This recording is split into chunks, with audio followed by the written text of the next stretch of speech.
سر یہ بتائیں کہ حکومت قائم ہوئی اور اس کے بعد نعرہ یہی تھا، پہلے تو نعرہ تھا ووٹ کو عزت دو کا، وہ ترک کر دیا گیا. پھر نعرہ یہ تھا کہ ملک کو معاشی میدان میں مستحکم بنانا ہے، غربت کم کرنی ہے، ملکی قرضوں کو کم کرنا ہے. لیکن اس کے بالکل برعکس ہوا.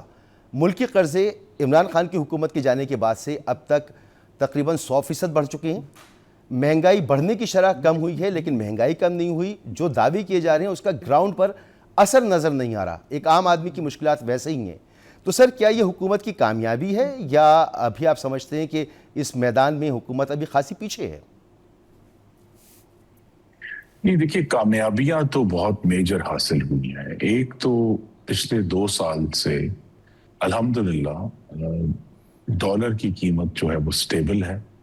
اس کی وجہ سے جو ڈالر کی میں بے یقینی تھی، جس کی مستقل ہیجان رہتا تھا پاکستان میں، وہ اب ہیجان ختم ہو گیا، جو کہ ایک استحکام کی علامت ہے. اس کے ساتھ جڑا ہوا جو دوسرے کہتے ہیں الارم کی گھنٹیاں بجا کرتی تھی پاکستان کے ایکسٹرنل اکاؤنٹ پہ، الحمدللہ وہ بھی اب بجنا بند ہو گئی ہیں. کوئی دنیا میں کہیں کوئی شک نہیں ہے کہ پاکستان اس وقت سٹیبل ہے، اس کے پبلک فائنانسز سٹیبل ہیں. آپ نے کہا مہنگائی تو تقریباً ختم ہو گئی تھی سیلاب آنے سے پہلے، لیکن مہنگائی اور قیمتوں کا فرق ہم نے جاننا ہے کہ قیمتیں بڑھنے کی شرح جو تھی وہ تو تقریباً 1% ایک سے کم رہ گئی تھی. لیکن قیمتیں ظاہر ہے آج بھی اونچی ہیں، اور ان میں قیمتوں میں کمی جو ہے یہ ضرور آپ کہہ سکتے ہیں قیمتوں میں کمی نہیں ہوئی.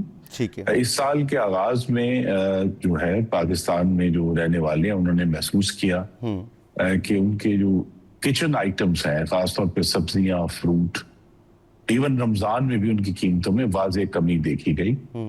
لیکن اب چونکہ سیلاب آیا ہے اور سیلاب کے بعد ایک وقتی طور پہ سپلائی شارٹیج ہے. اس ہفتے کی جو کرائسس ہے وہ ٹماٹر کا کرائسس ہے کہ اچانک جو ہے وہ ٹماٹر کی قیمت بڑھ گئی، کل پھر گر گئی. آج بھی اس پہ ابھی اتنا اضافہ نہیں ہوا جتنا پچھلے ہفتے میں دیکھا تھا. تو یہ ایشو یہ ہے کہ ایک سٹیبلٹی آ گئی ہے، اور جہاں حکومت کے سامنے چیلنج ہے وہ بھی مسعود صاحب ہمیں کلیئر ہونا چاہیے کہ جو مارکہ حق کے بعد ایک قومی اعتماد میں اضافہ ہوا تھا اور پاکستانیوں کا اپنی ریاست کے اوپر ایک جو ٹرسٹ تھا وہ بڑھا تھا، اس میں ابھی جو کام کرنے والا ہے جناب شہباز شریف اور ان کی ٹیم کا، یہ جو بڑے دیر سے پینڈنگ معاشی اصلاحات ہیں ان کو جو کہ ایک بڑا مشکل کہتے ہیں نا بھاری پتھر ہے اٹھانا. پرائیویٹائزیشن بڑا بھاری پتھر ہے. اس کے بعد جو مختلف ادارے ہیں پاکستان میں جن کی اب ضرورت نہیں رہی ان کو بند کرنا، مالیاتی ڈسپلن لے کر آنا نہ صرف وفاق میں بلکہ صوبوں میں بھی.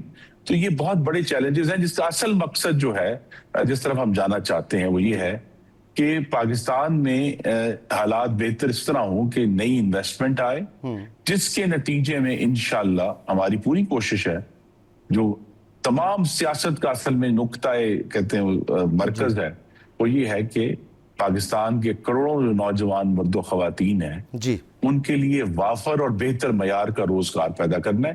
اس میں ابھی وہ چیلنج بہت بڑا باقی.